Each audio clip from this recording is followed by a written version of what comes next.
భక్తి దేవరాయ ప్రేక్షకులకి స్వాగతం. వాగర్థావివ సంపృక్తౌ వాగర్థ ప్రతిపత్తయే జగతః పితరౌ వందే పార్వతీ పరమేశ్వరౌ. ఆదిత్యాయ చ సోమాయ మంగళాయ బుధాయ చ గురుశుక్ర శనిభ్యశ్చ రాహవే కేతవే నమః. శృంగేరి జగద్గురు పీఠాధిపతులకి కంచి పీఠాధిపతులకి నమస్కారములు తెలియజేసుకుంటూ కార్యక్రమాన్ని ప్రారంభిద్దాం. వీక్షించేటువంటి భక్తి దేవరాయ ప్రేక్షకుల్లో చాలామంది ఎన్నో సమస్యలతో బాధపడుతూ ఉంటుంటారు. ప్రతిరోజు కొంతమందికి ఆనందం, ప్రతిరోజు లేస్తూనే కొంతమందికి కష్టం. ఉదయించే ప్రతిరోజు తమ సొంతం అవ్వాలని కోరుకునే వాళ్ళు ఎవరుండరు చెప్పండి. అందరికీ ప్రతిరోజు విజయమే కావాలి. అలా అని చెప్పి ప్రతిరోజు అందరికీ విజయం సంప్రాప్తిస్తుందా? అలా ఉంటే ఆనందానికి ఇంకా హద్దే ఉంటుంది. కాబట్టి జీవితంలో మాధుర్యం ఉండాలంటే కష్టములు ఉండాల్సిందే, నష్టములు ఉండాల్సిందే. కాబట్టి ఇటువంటి కష్ట నష్టాలు అందరికీ ఒకే రకంగా ఎప్పుడూ ఒకేలాగా ఉండవు. ఇవి చెప్పడానికి మన దైనందిన జీవితంలో గోచారరీత్యా గ్రహాల మార్పు దీనికి సూచిక. అట్లాగే నవగ్రహాలలో అత్యంత శుభకరుడైనటువంటి గురువు మిథున రాశి నుంచి కర్కాటక రాశిలో 18 అక్టోబర్ నుంచి మార్పు చెందబోతున్నాడు. కాబట్టి ఇటువంటి కర్కాటక రాశిలో ప్రవేశం చేసిన తర్వాత ఎవరికి మంచి జరుగుతుంది, ఎవరికి చెడు జరుగుతుంది, ఇప్పటి వరకు మంచి జరిగినటువంటి వాళ్ళకి చెడు ఎలా ఉండబోతుంది, ఇప్పటి వరకు చెడు జరిగి మంచి ఏ విధంగా ఉండబోతుంది, ఏ రాశుల వారికి ఆనందము సంతోషము, ఏ రాశుల వారికి కష్టము సుఖము దుఃఖము అనేటువంటి విషయాల గురించి కూలంకషంగా తెలుసుకునే ప్రయత్నం చేద్దాం. ఇక ఇందులో 18 అక్టోబర్ నుంచి 5 డిసెంబర్ వరకు ఉన్నటువంటి మధ్యకాలంలో 3 పర్వదినాలు ఉన్నాయి. ఈ 3 పర్వదినాలలో కష్టాలు అనుభవిస్తున్నటువంటి వాళ్ళకి సుఖము యోగము కలుగుతున్నటువంటి గురుగ్రహము ఇంకా బలం పెంచుకోవాలంటే ఏం చెయ్యాలి? ఇప్పటి వరకు ఆనందంగా ఉన్నటువంటి జీవితంలో అకస్మాత్తుగా కష్టాలు ఉన్నప్పుడు ఆ గురుగ్రహ మార్పు వల్లనే జరిగినాయని భావించేటువంటి వాళ్ళు ఈ గురుగ్రహం యొక్క అనుగ్రహాన్ని పెంపొందించుకోవాలంటే ఎటువంటి పరిహారాలు ఆ 3 రోజుల్లో చేయాలనే విషయాల గురించి క్లుప్తంగా తెలుసుకునే ప్రయత్నం చేద్దాం. ఇక ఆలస్యం చేయకుండా 12 రాశుల్లో జన్మించినటువంటి వారికి కేవలం గురుగ్రహ మార్పే కాకుండా ఈ రవి కుజ శుక్రగ్రహ బుధగ్రహ మార్పులు కూడా జీవితంలో ఎటువంటి పాత్రను పోషిస్తాయో 12 రాశుల వారి గురించి కూడా తెలియజేసుకునే ప్రయత్నం చేద్దాం. ఇక ఆలస్యం చేయకుండా వివరాల్లోకి వెళదాం. ద్వాదశ రాశులలో చిట్ట చివరిదైనటువంటి మీనరాశిలో జన్మించినటువంటి వారికి ఈ గురుగ్రహము 18 అక్టోబర్ నుంచి 5 డిసెంబర్ మధ్య కాలంలో మారినటువంటి కారణం చేత ఎలా ఉండబోతుంది అనే విషయాల గురించి కూలంకషంగా చర్చించుకుందాం. ఈ యొక్క మీనరాశిలో జన్మించినటువంటి వారికి జన్మశని అంటే ఏలినాడు శని ప్రభావంలో ఉన్నారు. గురువు చతుర్థ స్థానంలో సంచారం చేస్తూ అర్ధాష్టమ గురువు, వ్యయస్థానంలో రాహువు, అలాగే ప్రధానంగా ఇతర గ్రహాలు కూడా మారుతూ ఉన్నాయి. కానీ ప్రధానమైనటువంటి శని, రాహువు, గురువు ఇవి అనుకూలంగా లేని కారణాలు. కానీ ఒక్కసారి బాగా వర్షం వస్తుంది, ఒకసారి ఆగిపోయి ఆనందంగా, బాగా ఎండలో ఉన్నటువంటి వ్యక్తికి వాతావరణం అంతా చల్లబడిపోతే ఎలా సంతోషంగా ఆనందంగా ఉంటాడో, ఒక్కసారి సమస్యల సుడిగుండంలో చిక్కుకొని కొట్టుమిట్టాడుతున్నటువంటి వ్యక్తికి ఒక్క శుభకరుడైనటువంటి గురువు ఒక్కడు మారడం వల్ల మొత్తం ఆ యొక్క వాతావరణం అంతా మారినట్టుగా మీ జీవితంలో కూడా ఆనందమయం అనేటువంటిది చవి చూస్తారు. ఇది భవిష్యత్తులో మీకు గురువు 2026 ఉగాది తర్వాత మారబోతున్నాడు. ఆ మార్పుకి ఆ 2026లో మారిన తర్వాత ఎలా ఉండబోతుందో మీకు రుచి చూపించబోతున్నాడు. అద్భుతంగా ఉంటుంది భవిష్యత్తు, సిద్ధంగా ఉండండి, ఆనందంగా ఉండండి అని గురువు మీనరాశిలో జన్మించినటువంటి వారికి యోగించేటువంటి స్థితి అని చెప్పవచ్చు. కాబట్టి ఇక్కడ ప్రధానంగా అన్ని విధాలుగా సమస్యలతో ఉన్నటువంటి ఈ మీనరాశిలో జన్మించినటువంటి వారికి గురువు మారడం వల్ల చాలా మార్పులు వస్తాయి. ఎన్నాళ్ళ నుంచో అన్ని ప్రయత్నాలు చేస్తున్నారు, అన్నీ మధ్యలోనే ఆగిపోయాయి. ఇక మనం అనుకున్న ప్రణాళిక ఏది మనం చేయలేకపోతున్నామని బాధపడి ఆలోచన చేసేటువంటి వాళ్ళకి ఈ సమయం చాలా మంచి సమయం. వేగిరంగానే మీరు ప్రయత్నాలు మొదలు పెట్టండి. ఈ గురువు అనుకూలంగా ఉన్నాడు, అన్ని విధాలుగా మీకు యోగాన్ని కలగజేస్తున్నాడు.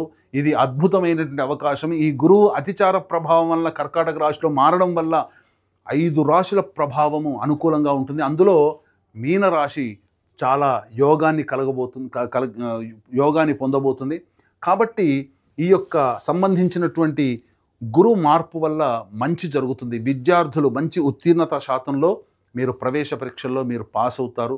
కోరుకున్నటువంటి విద్యా సంస్థల్లో మీకు మంచి ప్రవేశం లభిస్తుంది. అలాగే విదేశీ యానము, విదేశీ విద్య చేయాలనుకునే వాళ్ళకి కూడా అనుకూలంగా ఉండేటువంటి సమయం. H1B వీసా కోసం చూసే వాళ్ళకి మంచి జరగబోతుంది. అలాగే ఈ యొక్క గురుగ్రహ ప్రభావం వలన ప్రధానంగా జరిగేటువంటి మార్పు ఏంటనంటే మీ యొక్క ఆర్థిక పరంగా సమస్యలు తీరబోతున్నాయి. ధనపరంగా మీకు రావాల్సినటువంటి రాని బాకీలన్నీ కూడాను వసూలయ్యే అవకాశం ఉంటుంది. మరీ ముఖ్యంగా కోర్టు సంబంధమైనటువంటి భూ సంబంధమైనటువంటి లావాదేవీల్లో మీకు అనుకూలంగా ఉండబోతుంది. ఇది గుర్తుపెట్టుకోండి. విజయం సాధిస్తారు. అంతేకాకుండా ప్రతి పనులలో కూడా లాభం అనేటువంటిది ఉంటుంది కాబట్టి వ్యాపార విస్తరణ చేసుకోవచ్చు. ఉద్యోగ సంబంధముగా మీరు ఏదైనా కానీ ప్రయత్నాలు చేసుకోవాలనుకున్నప్పుడు ఉద్యోగముగా మీకు ప్రమోషన్స్ వస్తాయి. కానీ వెళ్ళిన చోట రవి యొక్క అనుగ్రహము, కుజుని యొక్క అనుగ్రహము సంపూర్ణంగా లేని కారణం చేత కొంత ఒడిదుడుకులు ఉన్నప్పటికీ కూడా ఈ ఉద్యోగంలో అభివృద్ధి అనేటువంటిది ఉంటుంది. ఇందులో సందేహం లేదు. ఇక మరీ ముఖ్యంగా వివాహ సంబంధానికి సంబంధించి చూసేటువంటి వ్యక్తులకి వివాహ సంబంధాలు కుదురుతాయి. ముఖ్యంగా సంతానం కోసం ఎదురు చూసేటువంటి వ్యక్తులకి సంతాన ప్రాప్తి కలుగుతుంది. ఆలోచనలన్నీ కూడా పాజిటివ్ డైరెక్షన్లో ఉంటాయి. మీరు తీసుకునే ప్రతిదీ కూడా మీకు అనుకూలంగా ఉండబోతుంది. కాబట్టి ఈ సమయాన్ని ఏమాత్రం కూడా మీరు వదులుకోకుండా మీరు యోగాన్ని పొందే ప్రయత్నం చేయండి. భవిష్యత్తు మీకు ఆశాజనకంగా ఉండబోతుంది. 2026లో ఇప్పుడు కార్యక్రమాలు మొదలుపెట్టినటువంటి ఈ సమయంలో వచ్చేటువంటి యొక్క ఫలితము 2026 సంవత్సరంలో ఆ ఫలితాన్ని సంపూర్ణంగా అనుభవిస్తారు. కాబట్టి ఈ సమయాన్ని మీరు ఏనాడు కూడా మిస్ చేసుకోండి. ప్రతిరోజు మీకు యోగమైన కాలమే. ఈ సమయంలో మీ జీవితంలో పరిచయం అయ్యేటువంటి వ్యక్తుల ప్రభావం వలన మీరు భవిష్యత్తులో యోగాన్ని పొందుతారు. మంచి వ్యక్తులు పరిచయం అవుతారు. స్నేహితులు మంచివాళ్ళు అవుతారు. అలాగే కోల్పోయినటువంటి బంధుత్వాలు, బాంధవ్యాలు తిరిగి పొందగలుగుతారు. జీవిత భాగస్వామి, వ్యాపార భాగస్వాముల మధ్య ఉన్నటువంటి పొరపచ్చాలు తొలగిపోయి ఆనందకరమైనటువంటి జీవితాన్ని పొందుతారని చెప్పవచ్చు. అన్ని విధాలుగా సంపూర్ణముగా ఈ యొక్క అనుగ్రహం, ఈ యొక్క గురువు మారడం వల్ల మీకు గోచరమవుతుంది. ఇక ఈ సందర్భంగా మీరు గమనించుకున్నట్లయితే ప్రధానంగా మిగతా గ్రహాలు కూడా ఈ మీనరాశిలోకి చూసుకున్నట్లయితే 18 అక్టోబర్ నుంచి 16 నవంబర్ వరకు రవి అష్టమ రాశిలోకి సంచారం చేస్తున్నాడు. ఈ కారణం చేత ప్రధానంగా గురువుతో పాటు రవి కూడా మారుతున్నాడు. కానీ చేస్తున్నటువంటి వృత్తి ఉద్యోగాల్లో ఆందోళన ఉంటుంది. పెద్ద ఇబ్బందులు అంటూ ఏమి ఉండవు. ఒత్తిడికి గురవుతారు. ప్రభుత్వ పరముగా కాస్త కష్టములు ఉంటాయి. ముఖ్యంగా మీరు స్ట్రెస్కి లోనవడం వల్ల అనారోగ్య సమస్యలు వస్తాయి. గుండె వేగంగా కొట్టుకోవడం కానీ, శ్వాస తీసుకోలేకపోవడం కానీ, ఇలాంటి ఇబ్బందులు మీరు ఎదుర్కొనే అవకాశం ఉంటుంది. 16 నవంబర్ నుంచి 15 డిసెంబర్ వరకు రవి నవమ స్థానంలో సంచారం చేస్తున్నాడు. కుజుడు నవమ స్థానంలో. ప్రధానంగా ఈ కుజగ్రహ ప్రభావం వలన ఏం జరుగుతుంది? కుటుంబంలో ఉన్నటువంటి వ్యక్తుల మధ్య కొంత ఘర్షణ వాతావరణం ఉంటుంది. అలాగే మీరు మీ యొక్క వాక్కు అనవసరంగా ఎక్కువగా వాడడం వల్ల ఎదుటి వాళ్ళు బాధపడే అవకాశం ఉంటుంది. కాబట్టి వాక్కుని తగ్గించుకునే ప్రయత్నం చేయండి.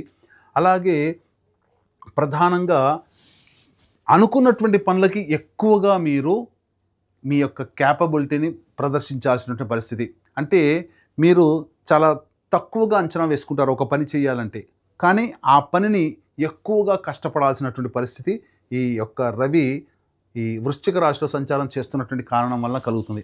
అయినప్పటికీ కూడా ఈ గురువు కాపాడుకుంటాడు. మీకు ముఖ్యంగా అన్ని విధాలుగా యోగదాయకంగా ఉంటుందని చెప్పవచ్చు. ఇప్పుడు చెప్పినటువంటి సమస్యల కంటే ఇంకా విభిన్నంగా మీ యొక్క జీవితం ఉంది అనంటే మీ యొక్క జన్మజాతకంలో నడుస్తున్నటువంటి గ్రహ దశాంతర దశల ప్రభావాలు. కావున దగ్గరలోని మంచి ఉపాసనా పరులైనటువంటి జ్యోతిష్యులను సంప్రదించి వారి సలహాలు, సూచనలు పాటించినట్లయితే మరింత మెరుగైనటువంటి జీవితాన్ని పొందుతారని తెలియజేయవచ్చు. అలాగే ఈ గురువు 18 అక్టోబర్ నుంచి 5 డిసెంబర్ మధ్యకాలంలో మారుతున్నాడు. ఈ మీనరాశిలో జన్మించినటువంటి వారికి యోగాన్ని కలగజేస్తున్నాడు. ఇట్టి గురువు యొక్క ప్రభావం వలన మంచి జరగబోతుంది. కాబట్టి దైవకారకమైనటువంటి గురువుకి మరింత బలాన్ని సంప్రాప్తించాలనేటువంటి ఉద్దేశంతో ఈ 18 అక్టోబర్ నుంచి 5 డిసెంబర్ మధ్యకాలంలో 3 పర్వదినాలలో జాతకరీత్యా ఎదుర్కొనే సమస్యల నుంచి బయటపడడం కోసం సర్వదోష నివారణ పూజలు, హోమాలు మన పీఠమాధ్వర్యంలో జరపబడుతున్నాయి. ముఖ్యంగా మొదటిది 5 నవంబర్ కార్తీక పౌర్ణమి మహిమాన్వితమైనటువంటి కాశీక్షేత్రంలో, 20 నవంబర్ కార్తీక అమావాస్య సుప్రసిద్ధ శ్రీశైల క్షేత్రంలో, అలాగే 4 డిసెంబర్ మార్గశిర పౌర్ణమి ప్రముఖ దత్తక్షేత్రంలో సర్వదోష నివారణ పూజలు, హోమాలు జరిపించి శక్తిపాతము చేసినటువంటి మాలలు ఇవ్వడం జరుగుతుంది. అవకాశం ఉన్నటువంటి వాళ్ళు మీ యొక్క గోత్రనామాదులు స్క్రీన్పై కనిపిస్తున్న నెంబర్లకి కాంటాక్ట్ చేసి పూర్తి వివరాలు ఇవ్వవచ్చు. మంచి జరగబోతుంది. ఈ యొక్క గురుగ్రహ ప్రభావం మీనరాశి వారికి అద్భుతంగా ఉండబోతుంది. ఈ గురువు మారినటువంటి కారణం చేత లాభపడే 5 రాశుల్లో శని సంబంధించినటువంటి ఈ యొక్క శని జన్మరాశిగా ఉన్నటువంటి ఈ సంబంధించినటువంటి మీనరాశి, జన్మశని జరుగుతున్నటువంటి మీనరాశి వారికి. కాబట్టి అద్భుతాలు చూస్తారు. ఈ సమయాన్ని మాత్రం ఏ విధంగా మిస్ చేసుకోకండి. అనుకున్నటువంటి పనులని, ప్రణాళికల్ని మీరు ఇంప్లిమెంట్ చేసే ప్రయత్నం చేయండి. తప్పకుండా మీరు లాభపడతారని తెలియజేస్తూ సర్వం శ్రీ ఉమామహేశ్వర పరబ్రహ్మార్పణమస్తు.